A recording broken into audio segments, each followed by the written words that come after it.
C'est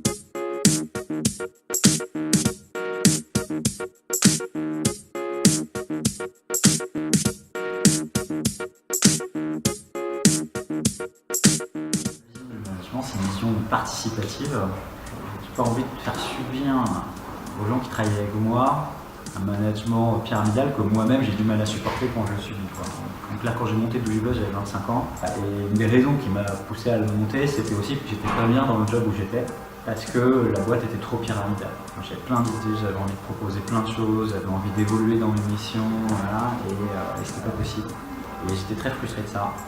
Et je ne comprenais pas qu'on se prive de tout le potentiel et de toute l'envie ou l'énergie. Et moi, ce que j'ai envie aussi, c'est finalement que dans les entreprises, les gens aient une grande liberté pour définir leur rôle, leur mission, que le collectif fonctionne bien ensemble. Donc, du coup, c'est pour ça qu'on trouve très très bien dans cette vision de l'entreprise libérée et d'un management voilà, participatif.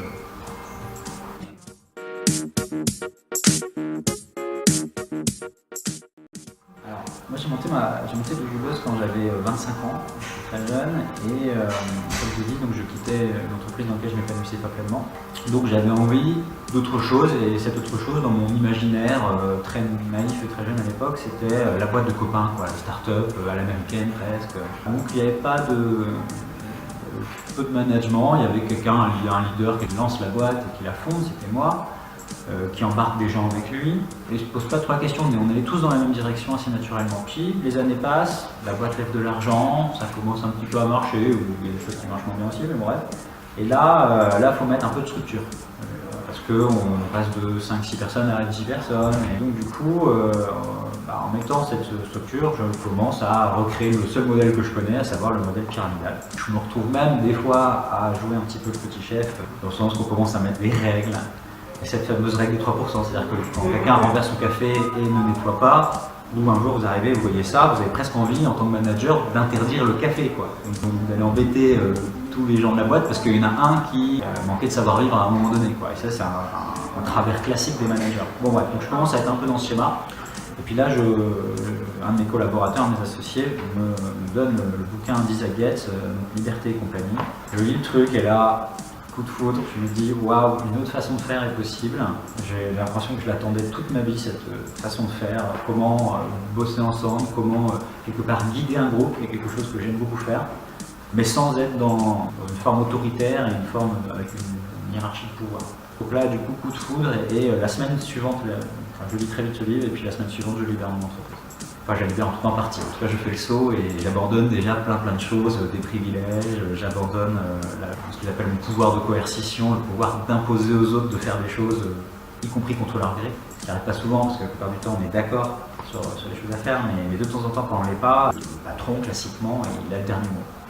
Voilà, donc je me rends compte que c'est pas nécessaire, que à chaque fois que j'étais en désaccord avec mon équipe et que j'imposais quelque chose, c'est quelque chose que moi, à leur place, j'aurais eu aussi beaucoup de mal à vivre. Donc voilà, je me rends compte de mes incohérences. Et là enfin, je trouve quelque chose, une façon de pouvoir manager sa boîte qui peut être en cohérence avec mes valeurs, avec qui je suis, et ne pas faire subir aux autres ce que j'ai pas envie de subir moi-même. Voilà comment ça se passe pour...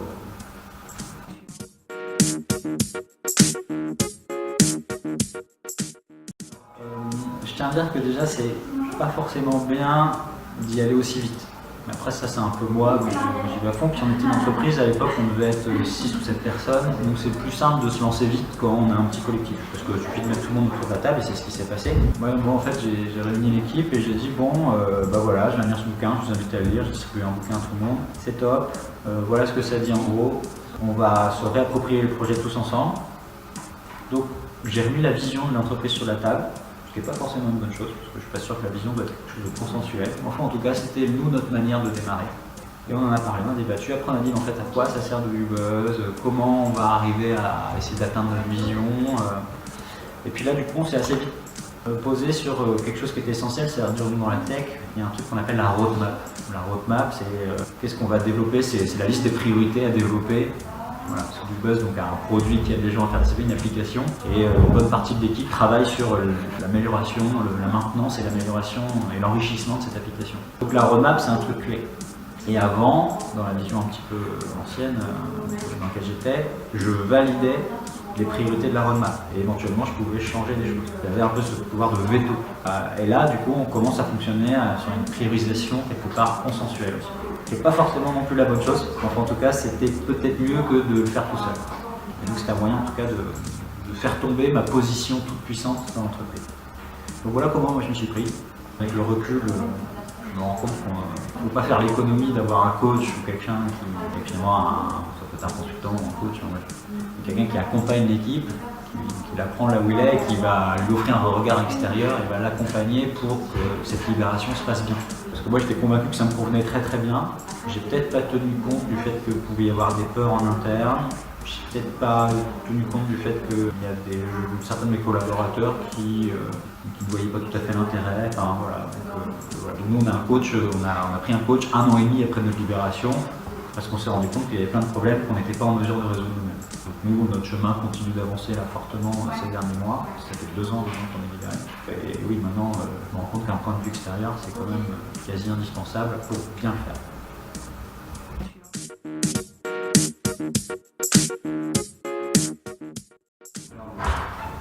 Globalement, nous, la libération, on est très contents puisque je pense que les gens sont.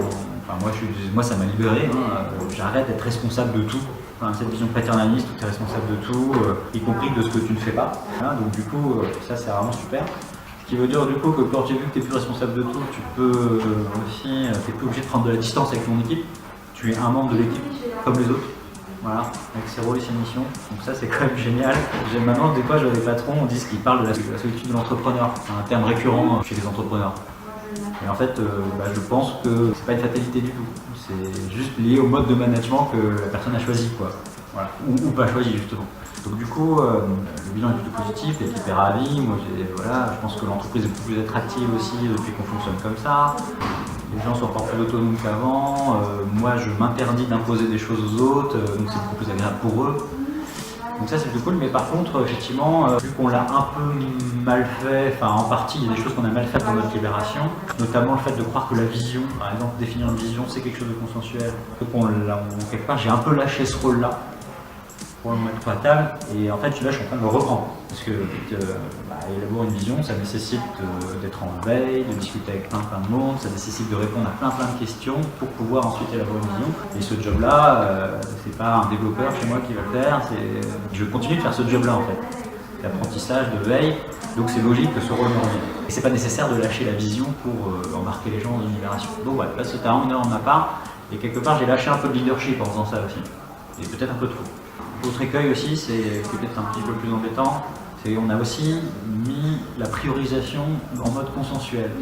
Et ça, c'est pas toujours très bon non plus. Globalement, les attentes des clients, c'est quelque chose qui doit être très très fort quand on priorise les choses, quoi. Après, bien entendu, il y a des besoins d'évolution technique, il y a d'autres paramètres internes qui peuvent rentrer en compte dans la priorisation, mais finalement, on avait tendance à fonctionner quand on priorisait en mode consensuel, en étant un peu trop auto-centré, et des fois en tenant pas assez compte de nos clients.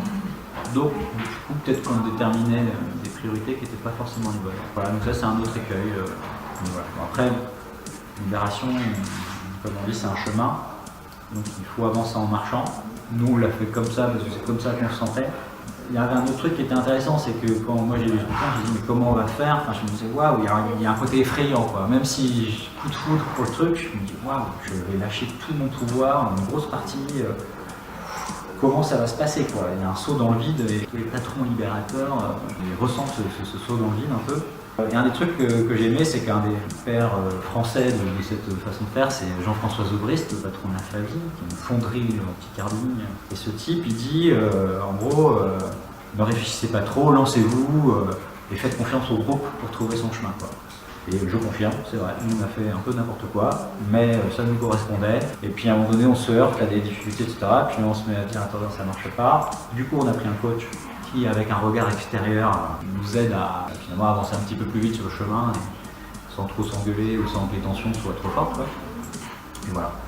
Donc du coup, voilà un peu le bilan positif-négatif de notre expérience.